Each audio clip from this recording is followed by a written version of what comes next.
သူဟာအရန်ချမ်းသာနေပြီလို့ရှင်းပြတယ်။မျိုးသမီးကသူ့ကိုလုံးဝမယုံပဲကံကောင်းထောက်မစွာပဲသူဟာတကယ်ချမ်းသာတဲ့သူမဟုတ်ဘူးလို့ပြောပါတယ်။မျိုးသားရဲ့အမေကချမ်းသာတာမကောင်းဘူးလားလို့ချက်ချင်းမေးတယ်။မျိုးသမီးကချမ်းသာတဲ့သူတွေကိုအမုန်းဆုံးပဲလို့ပြောပါတယ်။ဘာလို့လဲဆိုတော့ယောက်ျားတွေကပတ်စံရှိရင်ချက်ချင်းဆိုးသွားတတ်ပြီးယောက်ျားနဲ့အတူရိုးရှင်းပြီးတာမန်ဘဝနဲ့ပဲနေကျင်ကြလို့ပါခဏလောက်စဉ်းစားပြီးတဲ့နောက်မှာသူမကအံ့ဩတကြီးနဲ့သူတကယ်ချမ်းသာလားလို့မေးလိုက်တယ်စိတ်ရှုပ်ထွေးနေတဲ့အမျိုးသားနဲ့သူ့မိသားစုကအမျိုးသမီးကိုယုံကြည်အောင်ချမ်းသာတယ်လို့ချက်ချင်းချင်းဆိုခဲ့ကြတယ်သူမိဘတွေကသူတို့ပထမဆုံးတွေ့တုန်းကလိုပဲမတန်ဆွမ်းဟန်ဆောင်ခဲ့ကြတယ်နောက်ဆုံးတော့အမျိုးသားက3ဘီလီစစ်ဆက်ကူလာကိုအိမ်ပြန်စီးခဲ့တယ်ဒီမြင်ကွင်းကိုအမျိုးသမီးရဲ့အမကမြင်သွားတယ်အမျိုးသားရဲ့အဆက်ခွဲမှုကိုခံရပြီးနောက်ဘီလီယံနာတယောက်ကဘယ်တော့မှစပိန်မစီးဘူးလို့ထင်ခဲ့ကြတယ်ပြီးတော့သူတို့ကအမျိုးသားကိုလက်စားချေမယ်လို့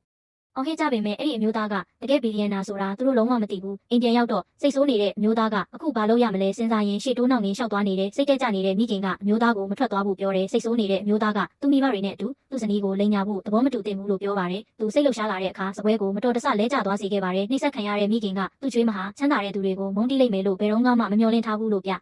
ဟောပါတယ်လက်ရှိအခြေအနေအတွက်ဘသူကတာဝန်ယူတင်လဲဆိုတာကိုညှင်းခုန်နေကြပါတယ်မိသားစုတစ်ခုလုံးချက်ချင်းပဲရန်ဖြစ်ကြပါတော့တယ်ဒီအချိန်မှာအမျိုးသမီးကအဝတ်တွေကိုကျွမ်းကျင်စွာချိတ်ဆွဲနေပါတယ်ဒီနှွေးထွေးတဲ့မြင်ကွင်းကိုမြင်တော့အမျိုးသားရဲ့နှလုံးသားကချက်ချင်းငြိမ်သက်သွားပါတယ်ပြီးတော့အမျိုးသမီးနဲ့အတူတာမန်ဘဝတစ်ခုနေထိုင်ဖို့ဆန္ဒရှိတယ်လို့တောင်ပြောလိုက်ပါတယ်ဒီအချိန်မှာသူ့မိသားစုအားလုံးကအမျိုးသမီးအပေါ်သူ့ရဲ့ချစ်ချင်းမေတ္တာကိုခံစားလိုက်ရပါတယ်တစ်ချိန်တည်းမှာပဲလှည့်စားတတ်တဲ့အမျှ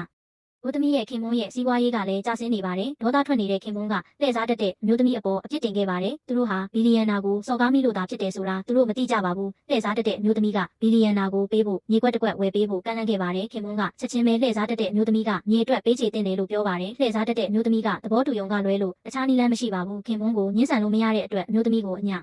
ပို့ထားခဲ့ပါတယ်အမျိုးသားနဲ့အမျိုးသမီးဟာအိမ်မှာအလုပ်လုပ်နေတော့လှည့်စားတတ်တဲ့အမျိုးသမီးဟာသူ့ယောက်ျားနဲ့အတူသူတို့အိမ်တကားဝမှာပေါ်လာတဲ့အလုပ်များနေတဲ့အမျိုးသမီးကသူ့အမကြီးကိုတစ်ချက်ကြည့်လိုက်တာနဲ့မှတ်မိသွားတယ်သူမကသူ့အမကြီးကိုဘာလို့သူ့အိမ်ကိုလာတာလဲလို့မေးလိုက်တယ်လှည့်စားတတ်တဲ့အမျိုးသမီးကချက်ချင်းပဲအဲ့ဒီလူကဘီလီယံနာလားလို့ပြန်မေးတယ်ဘာလို့ဒီလောက်ညစ်ပတ်တဲ့နေရာမှာနေရတာလဲလို့မေးတယ်အမျိုးသမီးကဘာမှပြန်မပြောဘဲသူမနဲ့ဘာမှမဆိုင်ဘူးလို့ပဲပြောလိုက်တယ်အမကြီးကသူမရဲ့